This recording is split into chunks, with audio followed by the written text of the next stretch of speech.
You know, I guess one person can make a difference.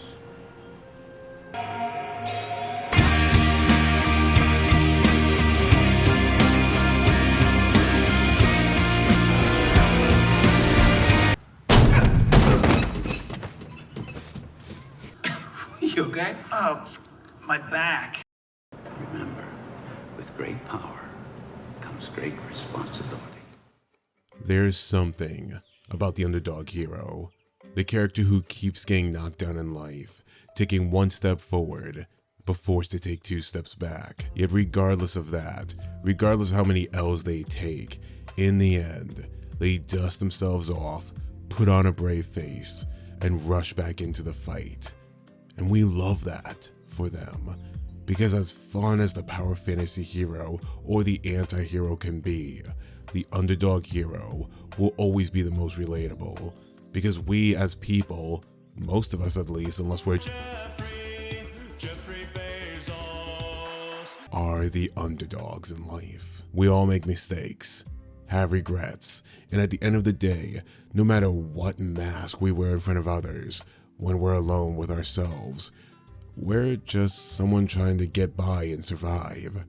So when we see a hero like that, we relate to them, we connect with them. And it's all those reasons why people across the world love Spider-Man. A hero who hit the jackpot with super strength, reflexes, the warning tingle.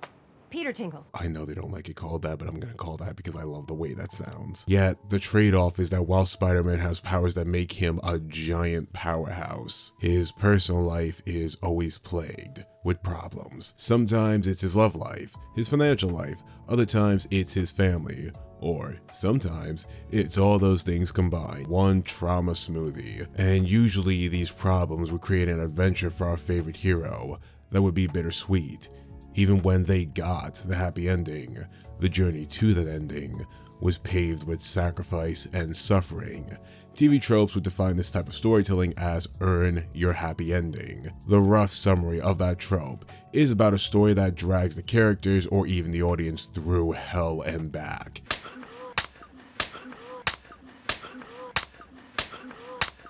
Yet in the end, despite the hero's personal loss, the adversity they faced, they managed to find some form of a happy ending. These type of stories work very well for underdog heroes like Spider-Man, because Spider-Man's powers make him, in all honesty, pretty damn OP. And while we all love our power fantasies, like I said above, what makes Spider-Man such a compelling character isn't his powers. In fact, there are two fundamental rules to remember when writing a Spider-Man story, to get them right at least. Do you have to follow these rules? No, you don't.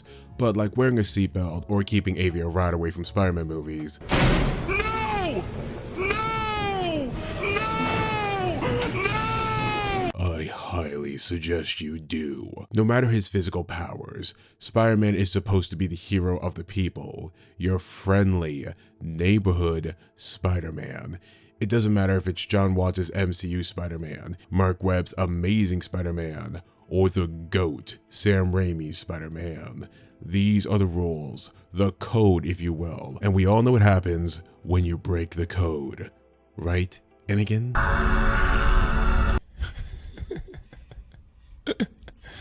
Sensational. So it was important for you that the metamorphosis of Peter Parker into Spider-Man takes a long time?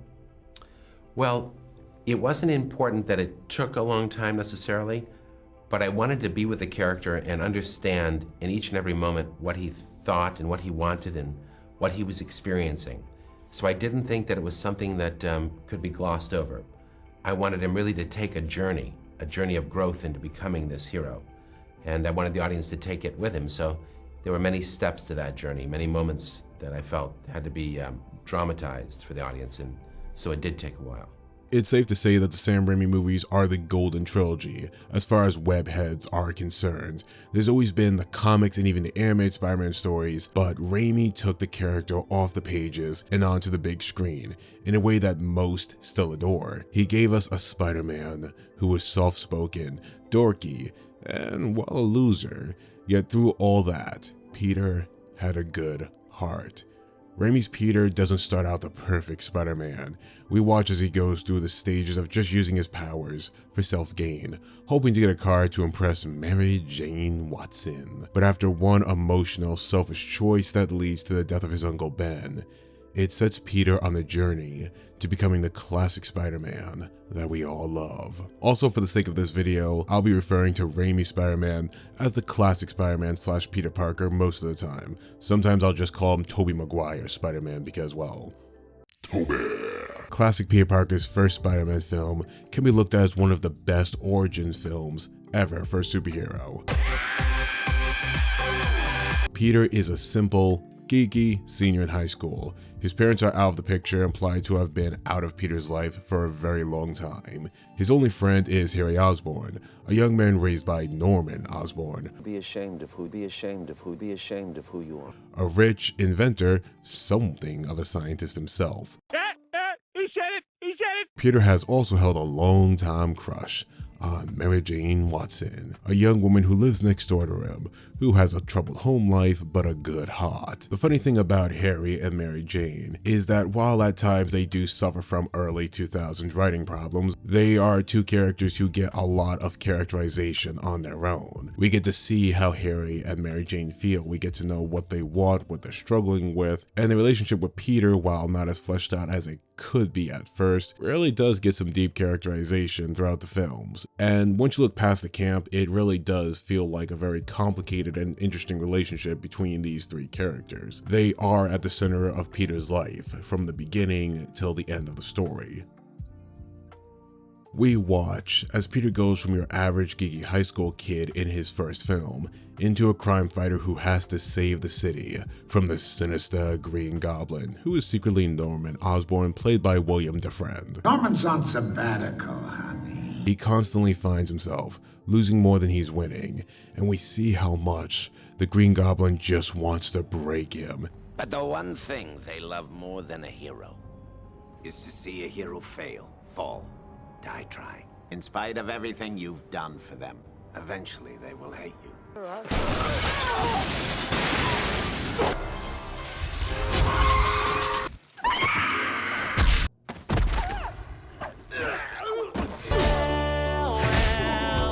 This dude is trying to Bane Spider-Man. Now, the best performance from the classic Spider-Man cast, in my opinion at least, comes from the second film. But if there's one standout performance that not just raised the bar of villains in movies, it created the bar, it would 100% be William Dafoe's Green Goblin. Dafoe wasn't just a good villain for his time. Dafoe honestly should be hailed as one of the best actors to play a villain in general. There is something inherently dark about Norman Osborn, even before we're introduced to his split personality, the Green Goblin, which if anything is less of a split personality and more of the personification of Norman's own darker ambitions brought to the surface. Norman is the foil to Peter. With great power comes great insanity. Everything Peter isn't, Norman is. That's not to say there isn't more to Norman. He's a very three-dimensional character. Like somewhere deep inside of the kind-hearted Peter, there is an angry young man struggling to find his way in the world. Beneath the surface, Norman does have more to him. He loves his son, even if he doesn't know how to show it. He does have some good, or at least compassion, inside of him. Yet there's just something not all the way put together in Norman. There's an insanity to him that goes beyond what Peter can fix, at least this time, which makes Norman just the more tragic.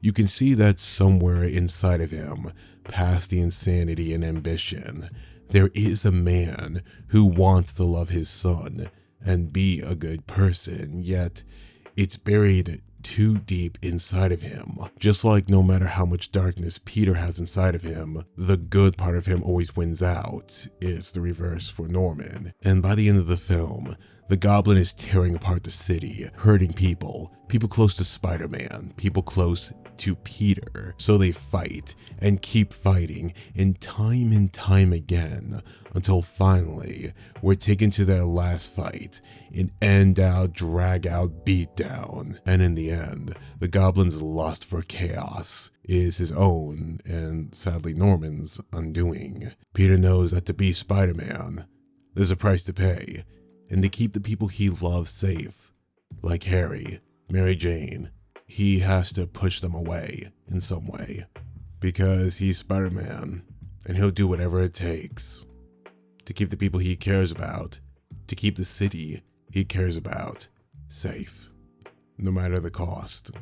I'm Spider-Man. No more. In Peter's next adventure, we really see how the choices of his first film are starting to weigh on him. Peter's choice to protect the legacy of Norman Osborn for the sake of his best friend Harry causes a rift to form between the two of them. His choice to protect Mary Jane by keeping her away from him for her own safety causes whatever love they could have to be put on the back burner. Peter is failing college, losing jobs, and he can't even support Aunt May when she's in danger of losing the only home and reminder of Uncle Ben she has left. He might be sad. Huh? He might be sad. He might be sad. I'm not trying to be like you, my fuck. The burden of being Spider-Man and protecting the city is not only making his own life worse, but disappointing everyone around him. And Peter is only in college, a young man trying to find his place in the world. As much as Peter wants to be Spider-Man to protect the city, part of him is still doing it to ease the guilt he feels of failing to save Uncle Ben. And the guilt turns into doubt. Doubt if this is really how Peter wants to spend the rest of his life. Could you imagine being his age? 19, maybe 20 at most, and having the entire fate of a city in your hands while trying to juggle a love life that is failing, a family life that is crumbling, and a friendship that is just deteriorating in front of you. This leads Peter to choosing what anyone would do in his situation, choosing to do what is best for himself, their own well-being and mental health. Peter walks away from being Spider-Man, and just like that, a hero is gone. But in return, Peter's life gets better. Mary Jane and him grow closer. He can go to school more. He can be there for Aunt May. And maybe, just maybe, he can fix his relationship with Harry. But things aren't so simple.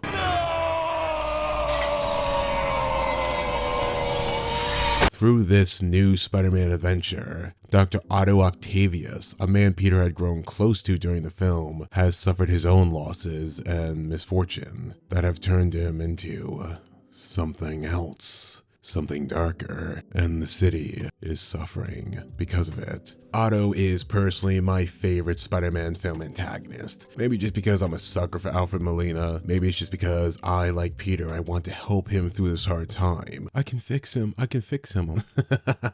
I can fix you, Alfred Molina, you beautiful man. But no matter what it is, something about Doc Ock's tragic villain status always made him my favorite Spider-Man antagonist out of all the films. Otto is a happily married man, a brilliant scientist, and a sort of father figure and mentor to Peter in this film, which at this point in Peter's life he desperately needs as he's running out of people in his life that even believe in him. I believe there's a hero in all of us that keeps us honest, gives us strength, even though sometimes we have to be steady and give up the thing we want the most.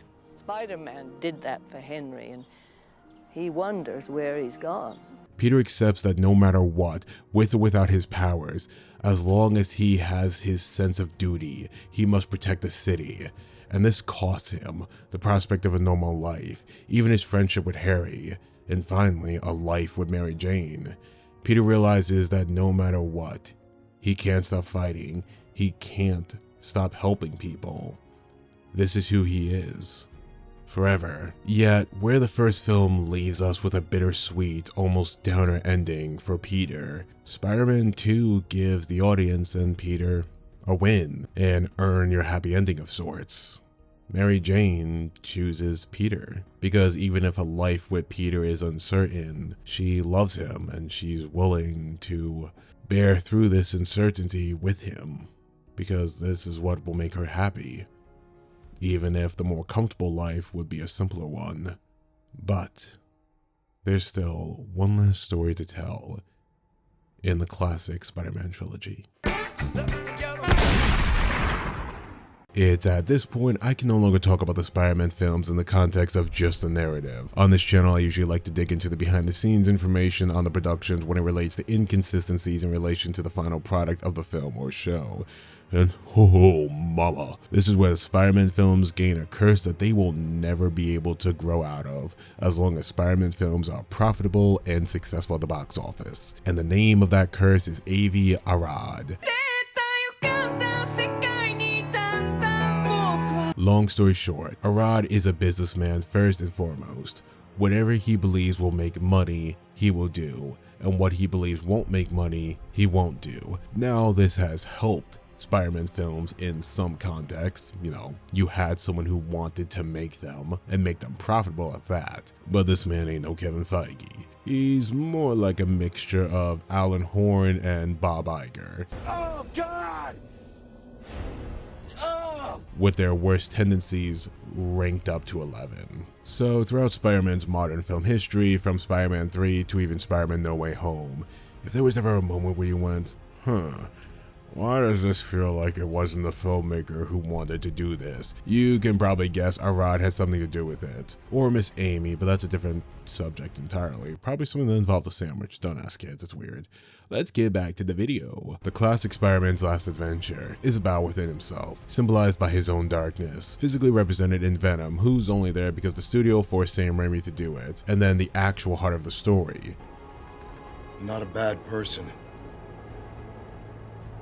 Just had bad luck. The person who actually killed Peter's Uncle Ben, and the new Goblin, who is a vengeful Harry Osborn out for revenge against Peter. Now, Flint, Marco, and Harry Osborn, they are the true heart of Peter's last journey. You can tell that's who Sam Raimi really wanted to focus on in this film, while Venom and Eddie Brock are just, they're there. No shade to Venom fans or Eddie Brock fans, but you can tell Sam Raimi didn't want to put them in the movie. He has said as much, he didn't want to put them in the movie, and I think if you say Venom in front of him, regardless of how well Tom Hardy is doing with his little romance movies, God, I love those, you can tell he probably has PTSD war flashbacks whenever anyone talks about Spider-Man 3's Venom.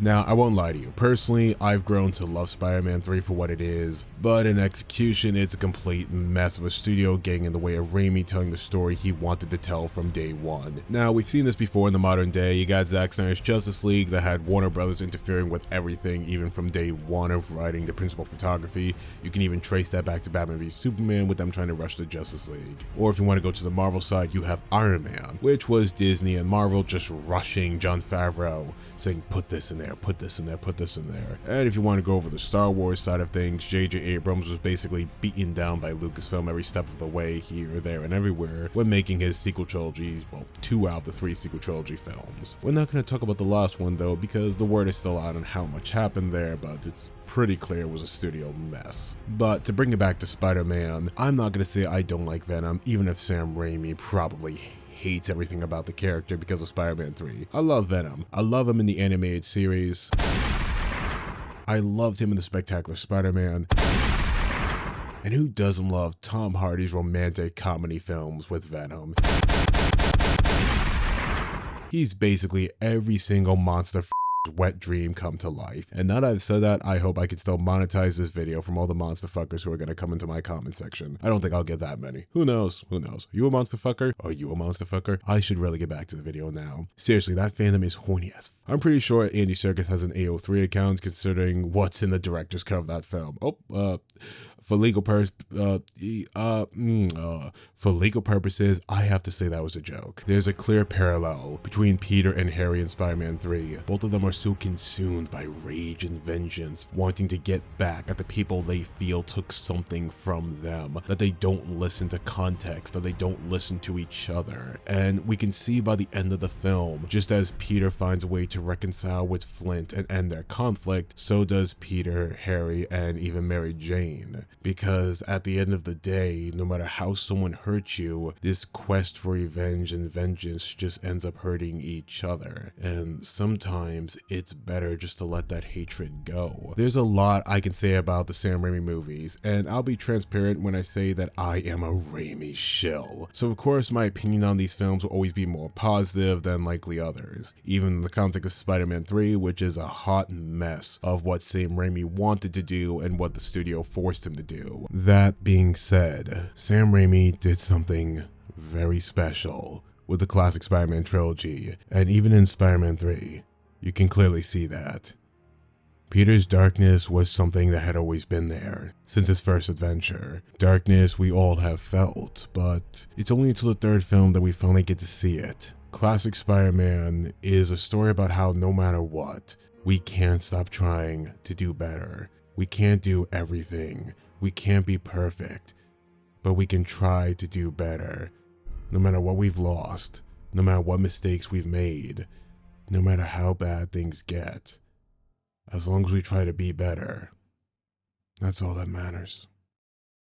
Spider-Man, I love that people are having a collective escapist experience in mass. You know, that's fun. It's fun to be a part of that joy for people. Do you sneak into the back of the theaters and watch them have fun? I have. I remember on the first Spider-Man, a bunch of us like took a bus and rode around and went to a couple of theaters and watched for pieces of the film. And yeah, it's fun. It was fun to do that, and it's been fun to do that.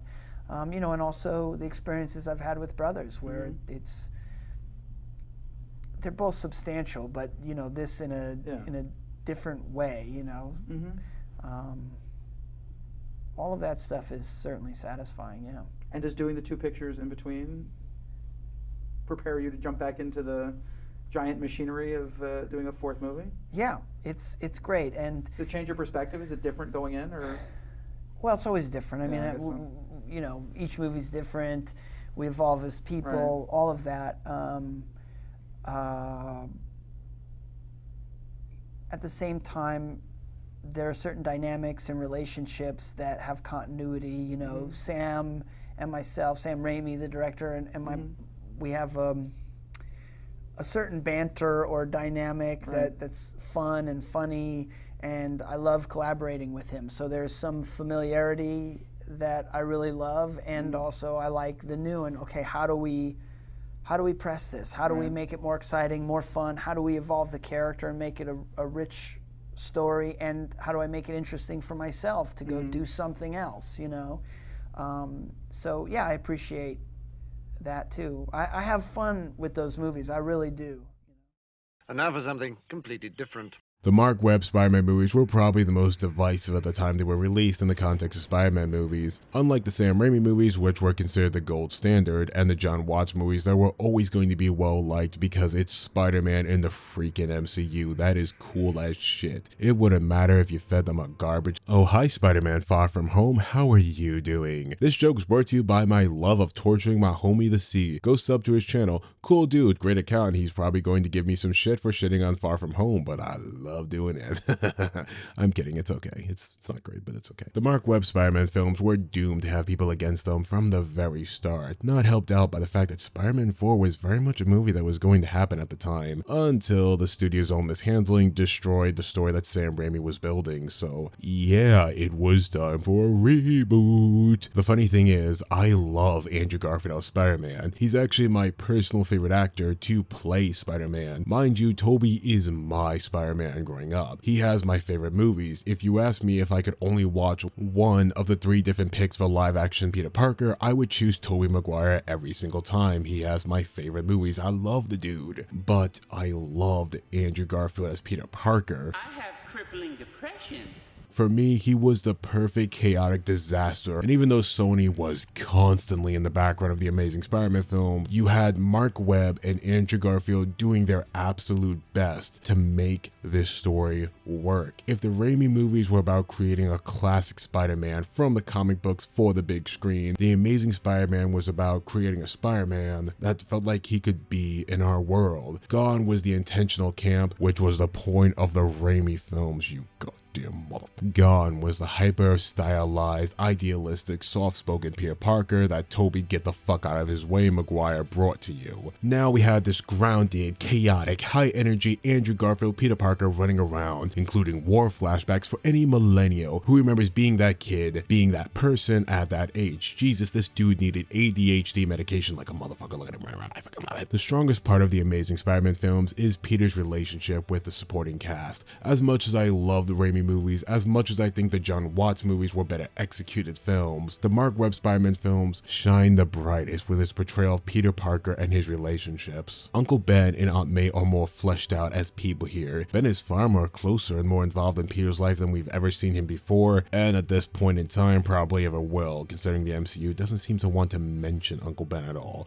I'm not blaming Kevin Feige, I'm not blaming John Watts, I'm probably blaming Arad because he's so in the background. You really get the sense that Uncle Ben in the Amazing Spider-Man films wasn't just the father Peter needed, but the friend he never actually had growing up. Aunt May was an actual person, someone who not only supported Peter, but challenged him. She had her own life outside of Peter, outside of Uncle Ben, and it just made her feel, well, real. These didn't feel like these idealistic archetypes that were meant, of course, to be part of the story, but they all felt like real people. Dr. Connors has ambitions and goals that extend beyond just Peter Parker, even if most of it ended up on the cutting room floor and now all we know is him as the walking meme that wanted to turn everyone into some scaly boys and girls. Everyone was a lizard. One of my favorite moments in the Amazing Spider-Man films is when Flash Thompson, the one-note bully, transcending into an actual person, a caring person who tries and reaches out to Peter in a moment of grief. Not today, Flash. Hey, come on, man. I just want to talk. It's better, right? Look, your uncle died. I'm sorry. I'm sorry. Okay. This moment doesn't disappear either. It's not just a once-in-a-lifetime thing. Flash becomes a friend of Peter without even knowing that he's Spider-Man, the person he idealizes. And this extends from the first film into the second film. Emma Stone's Gwen Stacy is the work of art. We see Gwen's home life, we meet her family, learn about what her personal interests are, see her as a person, and even after she and Peter become an item, it never stops her from being an individual, which is pretty hard for any blockbuster movie these days when a couple is in it. They're just kind of either one person or one of the significant others is just kind of there to support the other one. I mean, goddamn, Mark Webb did not have to snap like he did.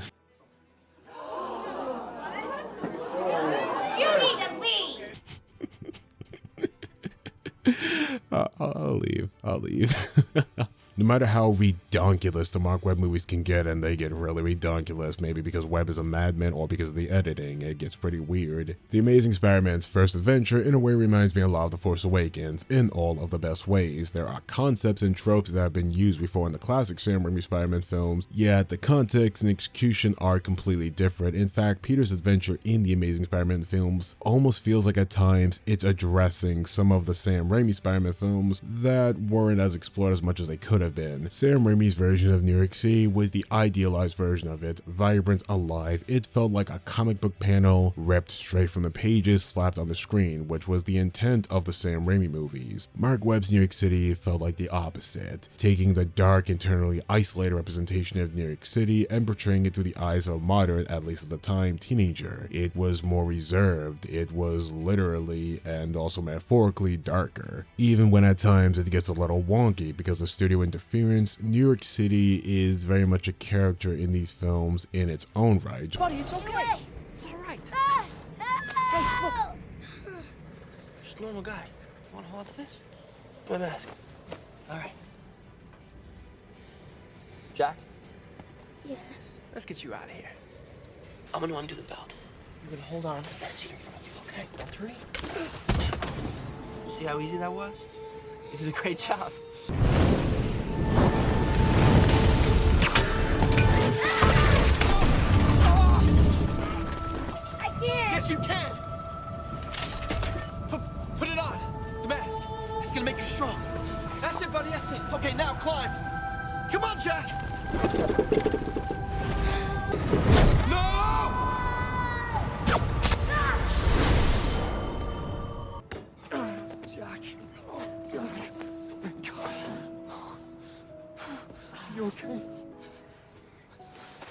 My son.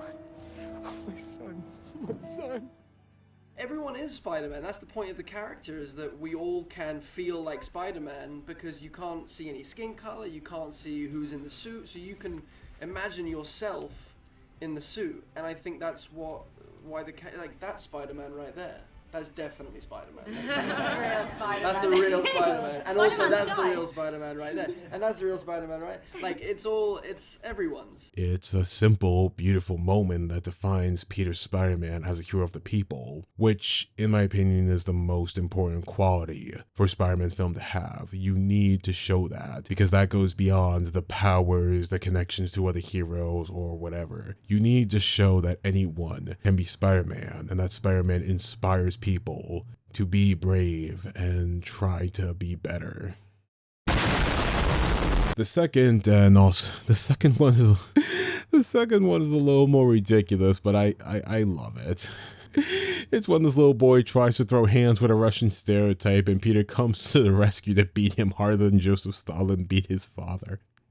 It's a ridiculous scene. I hate the Rhino so much, but it's admittedly a very heartwarming scene of this little boy who was inspired by Spider-Man trying to be brave and help the city. And once you look past the ridiculousness of the Russian stereotype, it seriously is beautiful. Mark Webb's Spider-Man films portray Peter as someone incapable of connecting with many people, not just because he's a loser at the start of his first Amazing Spider-Man film, but like Tobey's Peter, there's a sense of not just being born unlucky, but mentally not being able to connect with others, both before and after the spider bite. But beyond that, we see this problem of Andrew Garfield's Peter Parker connecting with people. Even at the age of a teenager, his really only friend is Uncle Ben. Outside of that, it's just school and home, school and home. And it's what makes that contrast with Gwen Stacy's life, someone who's more put together than Peter, something special. Because she didn't care if Peter was different, socially clueless, and even in his own little world, she loved him for him. She didn't even know he was Spider-Man. That's why at the end of the film, when Peter goes back on his promise to Captain Stacy, you can understand why Peter did it. He was a kid in love. Gwen was one of the only things he had in the world that made him feel connected to it all.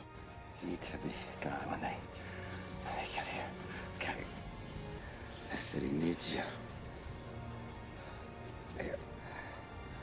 You're gonna need this. Sometimes people closest to you. So I want you to promise me something, okay? Leave Gwen out of it. Promise me that.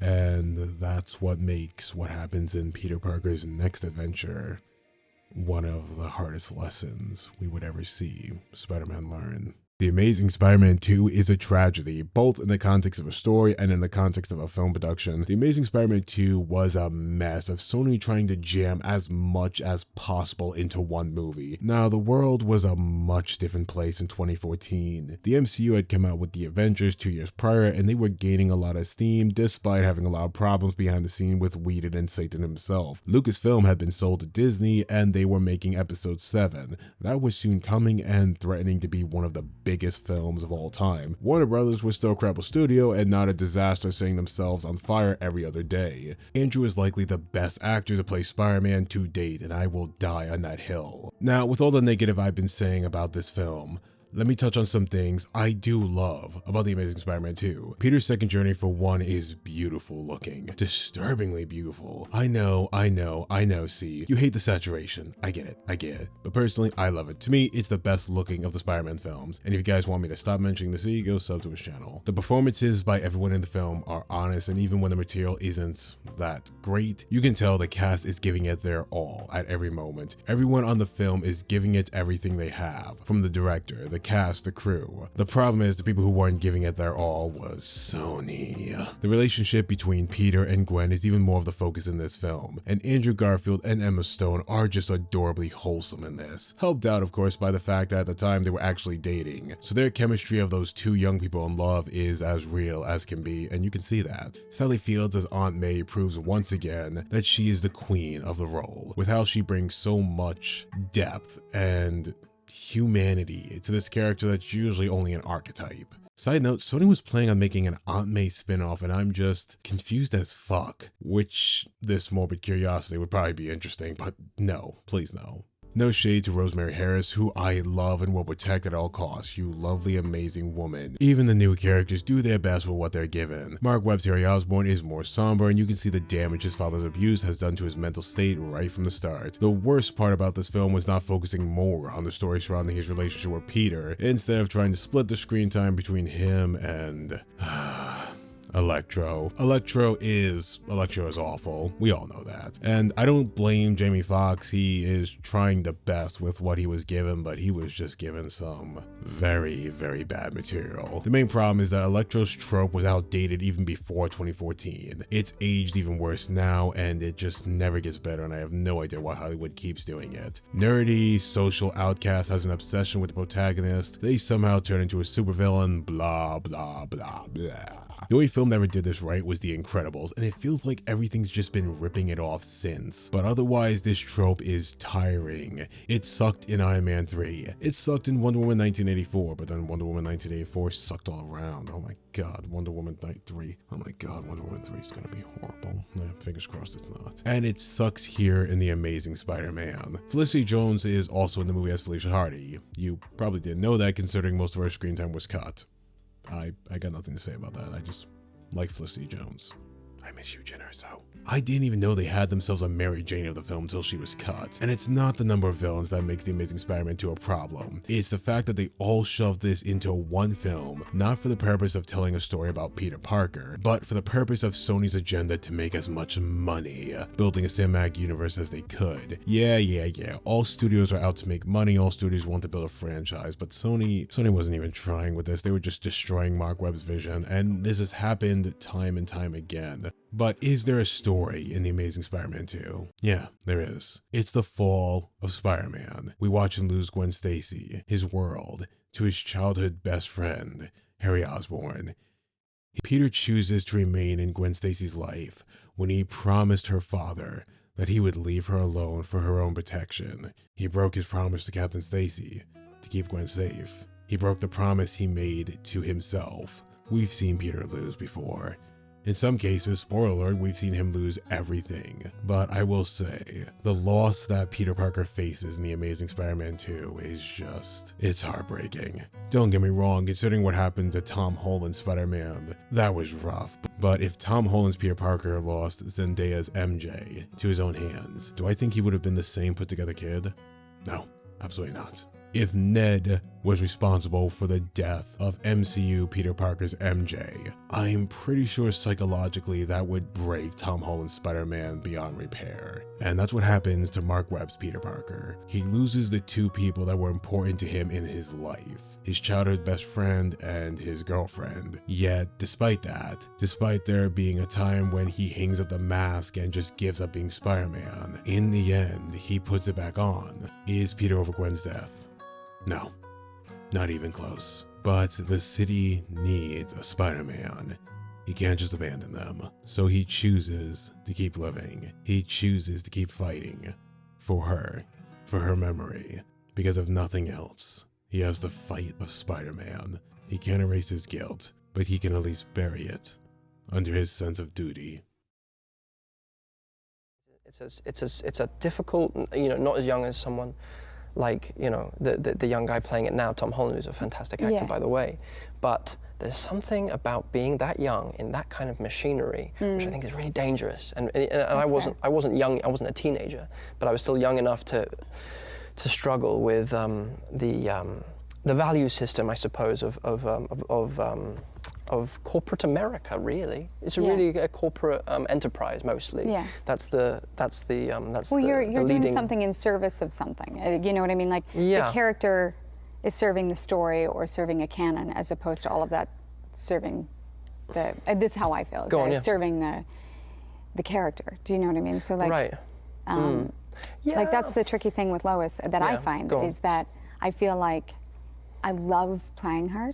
I love everyone I work with. But sometimes it's tricky because I feel like she's in service of the story instead of the story serving the character. Okay. And I think that sometimes can be tricky when you show up and you really want to retain a character and you have to serve a story. But I mean, does that make sense? I think so, yeah. In a perfect universe, they all work together. That's what I was about to say. I always want to service the story. Sure, yeah, right. But I want to feel supported as in the character as well. Absolutely. Yeah. And they are one and the same thing. Yes. But I can see how what I said sounds. No, but I think I think it's clear though now. But I think there is something that happens in those. I don't know what your experience was, but my experience, there's something that happens. There's something that happened with that experience for me where it was story and character were actually not top of the priority list ultimately. Got it. Yeah. And maybe I found that really tricky. I signed up to serve the story and to serve this incredible character that I've been dressing as since I was 3. Yeah. And then it gets compromised and it breaks my heart. Now, for the sake of my sanity and also my editor, which happens to be me, I'm not going to be covering every single MCU Spider-Man appearance in detail, mostly because he is at 6 films right now and counting. What?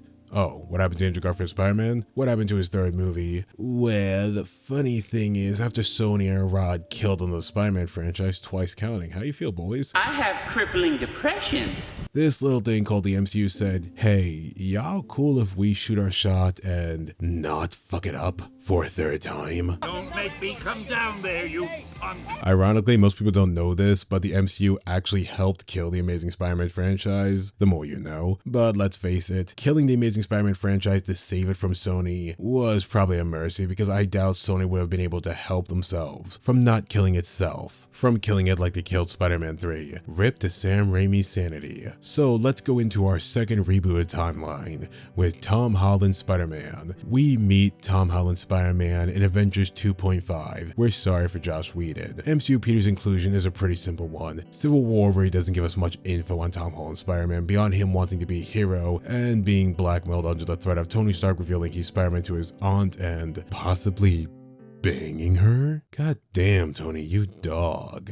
Peter in the MCU is an interesting version of the character. Credit where credit is due, Tom Holland looks exactly like you pulled him out of the Ultimate Spider-Man comic book series run and threw him into the big screen. There's a lot of effort to not make MCU Spider-Man like the classic Spider-Man or even the Amazing Spider-Man, and that's a good and a bad thing. From my experience with talking with people who love the MCU Spider-Man and view him as the best of the 3, and talking with people who view the MCU Spider-Man as the worst of the 3, here is what I found out. Oh no, my spider senses are telling me that you get no bitches.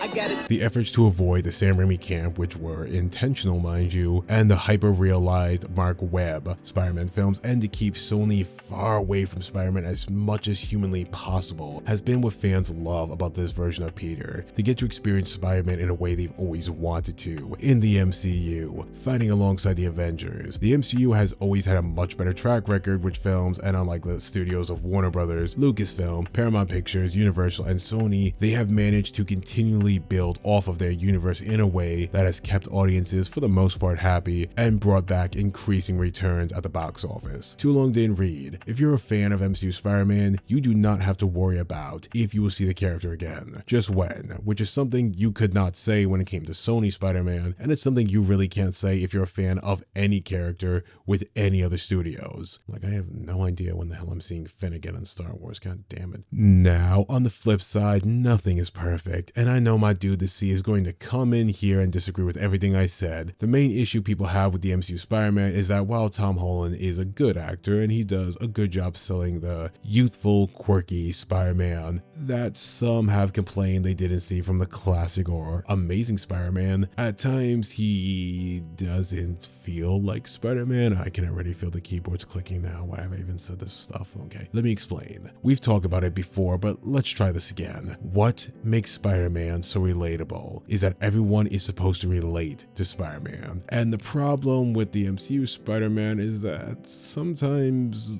they're attempts to make him relatable are more divisive than I think they thought it would be. Mainly, a lot of the times with Spider-Man in the MCU, they really try to hammer it home that Spider-Man is in the MCU.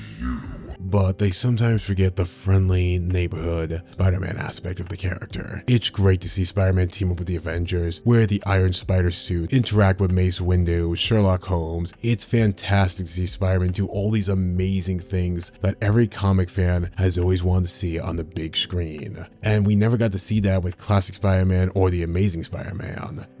But there was also something lost in these new stories that the classic Spider-Man and the Amazing Spider-Man had. You see, all these extra things that come along with Spider-Man being in the MCU, they're great.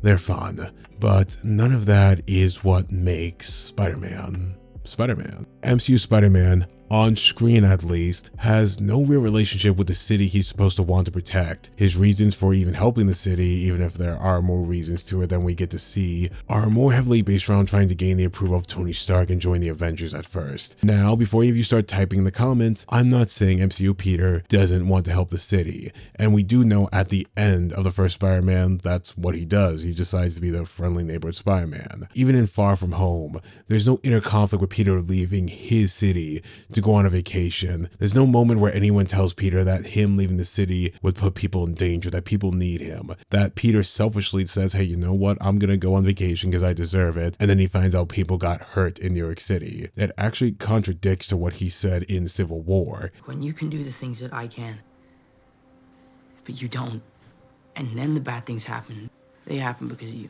And that's not me saying that Spider-Man has never given up responsibility and power before in other movies. We've seen him do it, both in the classic Spider-Man and the Amazing Spider-Man. But we've seen the impact of them walking away from the suit. We don't really get that here. He's in Europe for this whole entire time, and New York City is like, oh, la-di-da-da-da. And don't even tell me, oh, well, another Avenger was taking care of it, because, again, that kind of ruins the whole point of there being a Spider-Man if you can just call up a different Avenger and they'll take care of New York City for you. Like, that's not great power comes great responsibility. The greatest, most relatable thing about Spider-Man is that in trying to do the right thing by others, Peter has to give up something of himself, make a personal sacrifice, because if he doesn't, people get hurt. So instead, Spider-Man takes on the personal sacrifice, and even then there are consequences because no good deed goes unpunished. Now don't get twisted, the MCU Spider-Man has suffered and endured a lot of crazy things that I don't think any normal person would be able even to endure. But contextually, I'm talking about two different concepts. For example, Peter's life as Spider-Man is supposed to hurt his life as Peter Parker. That's the entire point. His grades suffer because he's either missing class, leaving class, or falling asleep in class. Peter comes from a working class family. He's not rich at all, so money is always an issue with him. This also translates to how Peter fights crime. He's not Batman. He has to make do with what he has, which is usually a homemade suit, his web shooters, and utilizing his brains with his powers. And finally, Peter's personal life always suffers because of being Spider-Man. It's hard for him to keep any relationship because he's always busy, always having to keep part of himself a secret, to keep those he cares about safe and at arm's length. Otherwise, they could get hurt, and that's on him if they do so. You don't really see any of that with the MCU Spider-Man in his first two appearances in his own personal films. Peter's life is pretty great at school, and his life as Spider-Man doesn't seem to interfere with his school life all that much. The film even lampshades this in the first movie by Peter screwing up and one of his classmates wanting consequences, and the teacher's like, yeah, YOLO, it's not that type of movie. So lampshading the problem doesn't solve the problem. Peter's grades are pretty much fine. Even his bully Flash isn't even really a bully, just a loudmouth that Peter is better than in every single way. Flash doesn't challenge Peter physically, mentally, emotionally, or pose any threat to him at all, not even forcing Peter to have self-control to not beat the Flash up because he can. MCU Flash isn't even a bad character, he's just not a character at all. He's just an original character who is named after a character we know. And that's a recurring problem in the MCU Spider-Man's first two films. Peter's supporting cast, his friends, rivals, relationships, they're not even characters. They're entertaining, but beyond the characters who had their groundwork done in previous movies like Tony Stark, Happy, all those characters, Peter's supporting cast, save for his antagonists, always come off as props. Ned is Ned is comic relief, and the CEO of sex, apparently. I don't understand the meme, but this is what the internet tells me is the law, and I have to abide by that. MJ is sarcastic and not even in much of the first film at all, and we don't even learn anything about her really to the third film, which does a pretty good job with her, not gonna lie. But yeah, we don't really know much about MJ at all, which is pretty weird considering she's Peter's love interest that he falls for off screen between the two movies. Yeah. Aunt May is hot and everyone wants to bang her. Uncle Ben does not exist. The Flash is pointless. No, I'm not talking about the movie that will also be pointless. I'm talking about, you know, this Flash. All things considered, his life is pretty great. Even when things go wrong for MCU Peter, like Liz, the love interest Homecoming built up for him, disappears from his life in the MCU forever. She's just instantly replaced with a new love interest by Zendaya, who didn't even get any characterization or agency in the first film. She's just, she's there now. She is the love interest. It may sound like I'm ragging on the MCU Spider-Man a lot in ways that I didn't even rag on the classic Spider-Man or the Amazing Spider-Man. And you're right. Don't get me wrong. I can criticize some things about the classic Spider-Man, like Spider-Man 3 is just a complete and total mess. The Amazing Spider-Man is a studio mess of people screwing with Andrew Garfield and Mark Webb. But we've already had those conversations. I wanted to touch on MCU Spider-Man because while I have issues with his first two films, I don't have any issues with Peter Parker and his crossover movies. I actually think he's pretty great in those. Are the MCU Spider-Man films better executed than some of the older ones? Yes, of course they are. MCU Spider-Man 100% benefits from being in the MCU, because the MCU at worst is entertaining and at best it's a game changer. I'm never bored in the MCU, and I'm never bored in an MCU Spider-Man films, even if I didn't think they perfectly captured the spirit of Spider-Man, and even if I'm not a fan of the writing at times, I was never bored, and that's what matters when making these type of movies. So I accepted that even though I personally felt that I didn't capture the spirit of Spider-Man, it was entertaining enough, and that's really all I needed. So I accepted that superficial entertainment was all I was ever going to get from the MCU Spider-Man. At least until I saw Spider-Man No Way Home. And I was completely wrong. Spider-Man No Way Home actually made me love the MCU Spider-Man. This is a pretty tall order considering I felt literally nothing about the character in his own movies. Yeah, there were sad moments with the character that he had to endure. Peter dying in Infinity War was sad because, you know, teenagers dying is sad. Watching him being sad over Tony Stark dying was sad because, well, I like Tony. And, well, sad music, sad people crying, it's gonna get to you. But I never cared about the MCU beyond the superficial reasons that everyone on social media would always cry about. He just didn't resonate with me as Spider-Man. I thought at best he was okay. Watts and the Chad writers Chris McKenna and Eric Summers took that as a challenge. I'm not gonna waste your time, my time, or Frank, my FBI agent's time, telling you how great Spider-Man No Way Home is. You know it, I know it. The fact that it became the 6th highest grossing movie of all time during an endless nightmare while bringing together 3 different generations of fans should tell you enough about how great this movie was received. No, I want to talk about how No Way Home didn't just fix my problems with the MCU Peter. It reinforced why Spider-Man matters in the best way possible. Yeah, we're just getting into the main plot of this video. Thank you for sticking around so long. I hope some of you didn't dislike the video that much. Please comment and like the video. I need it for my own self-esteem. I am very insecure.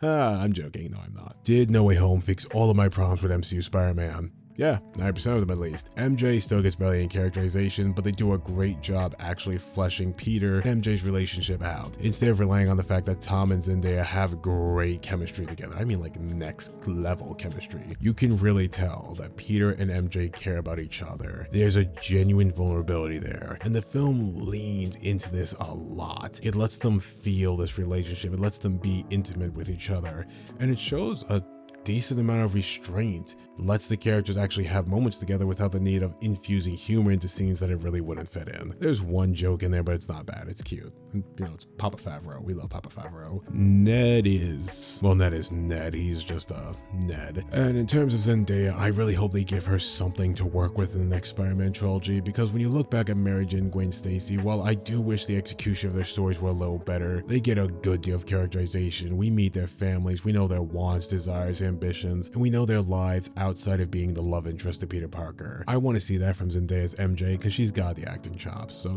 give her something to work with. Those complaints aside, No Way Home does a fantastic job being a Spider-Man story. This film drops the religious devotion to trying to stylize their movies around John Hughes movies. No Way Home doesn't feel like it was even made by the same people, for the most part, at least. This film is dedicated to making Spider-Man fans look like Shia LaBeouf in that meme. Daredevil showing up to catch bricks, be awesome and help Peter Parker? Check. Peter's actions having consequences that impact his life and the people around him? Check. The kid almost destroys reality all because he doesn't want to make a phone call. God damn, is that relatable. Alfred Molina and William DeFriend? Double check and double stuffed. That sounds so wrong.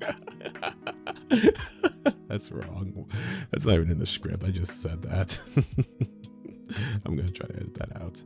Yeah, there are other villains like Electro, Sandman the Lizard, the last of which is just there to be a walking meme, remind you that lizards are better than people. And there was probably lots of deleted scenes with those three characters, but they come off as really flat, and it's just Lizard is a meme, Sandman doesn't make any sense even to be there, and Electro is just Jamie Foxx because those two are not the same character at all. The stars of the villain show are William DeFriend's Norman Osborn and Alfred Molina's Otto Octavius. For me personally, Otto was my favorite part of the film. Doc Ock was my favorite of all the Spider-Man villains, as I said above, and his relationship with classic Peter was heartwarming, and Alfred balances the line between menacing and human so well. But we all know the rockstar villain of the film was William DeFriend, and he came back just to choose violence every single time he could. Unlike classic Spider-Man, Norman doesn't even have a relationship with MCU Peter. He just got here to make him suffer. Why? Because if there's a Peter Parker, he's gonna catch these goblin hands. This leads to the Green Goblin fatally wounding Aunt May. What the?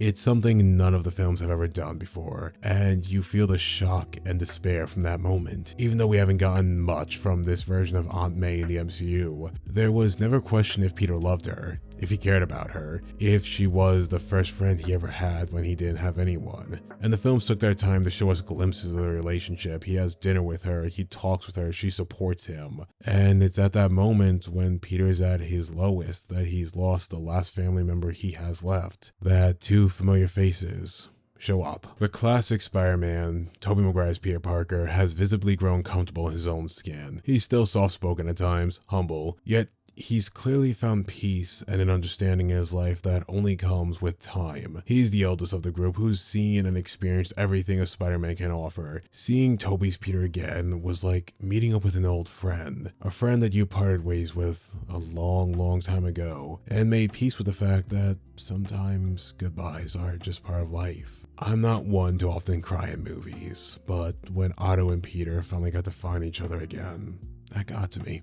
I felt that. Twitter user Fanboy Luke made an excellent thread on how No Way Home is the perfect conclusion to classic Peter Parker's arc, and I honestly suggest any fans of the character take a look at it. It is very detailed, very thoughtful, and you can see the Twitter user who wrote this deeply loves the Sam Raimi Spider-Man. Definitely go check it out. Andrew Garfield's Spider-Man, the Amazing Spider-Man, is a much different story though. Unlike Tobey's Peter, Andrew's Peter is still haunted by the events of his films, never being able to get over his failure to save Gwen and breaking his promise to Captain Stacy to keep her alive. Andrew's Peter is the standout performance of the film, reminding everyone of the potential Andrew Garfield Spider-Man had and the reason why so many years later, so many fans still love this character. In all honesty, it reminds me of the conversations many people have about John Boyega's Finn. A great actor, great potential in the character, but studio interference ruined the arc of a character that probably should have had one of the best journeys in the franchise. Andrew's Peter getting the public redemption from Spider-Man fans is personally one of my favorite things to come out of No Way Home. It's what he deserved, and I really hope we see him again.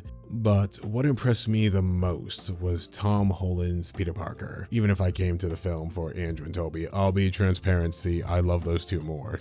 But No Way Home allows Tom Holland's Spider-Man to be something he never was before. We watch him struggle, fight, suffer, and endure the darkest adventure Peter Parker has ever had to endure in a film. And when the dust clears, when the other villains have returned to their universe, when Tobey and Andrew Spider-Man have returned to their universe and said goodbye to their little brother, when everyone in the MCU has forgotten who Peter Parker is, when he's buried his aunt, dropped out of school, and accepted that he has to let go of his childhood friend and the love of his life, Peter, alone in the world, starts all over again. He finds a small apartment, hooks up a police scanner to his phone.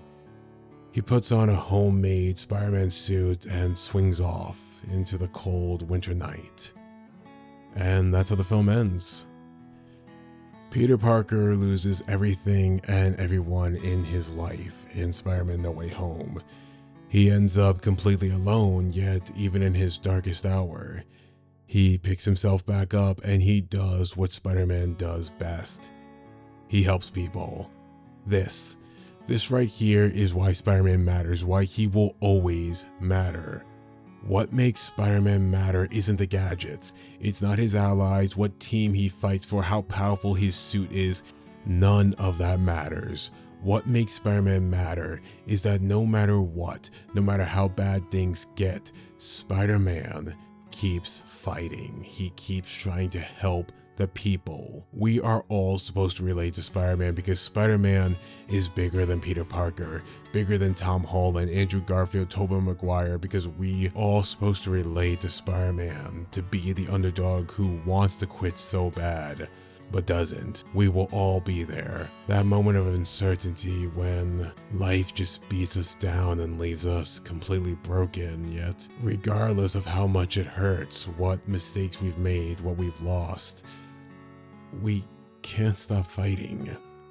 We can't stop trying to do better, trying to forgive ourselves, and finally, trying to keep it all together when we're hurting inside. That's why Spider-Man will always matter. Thank you, Sam Raimi. Thank you, Mark Webb. Thank you, John Watts. Thank you, Kevin Feige. Thank you to the many talented writers, the cast, the crew, Tobey Maguire, Andrew Garfield, Tom Holland, and most importantly, enough said. Thank you, Stanley.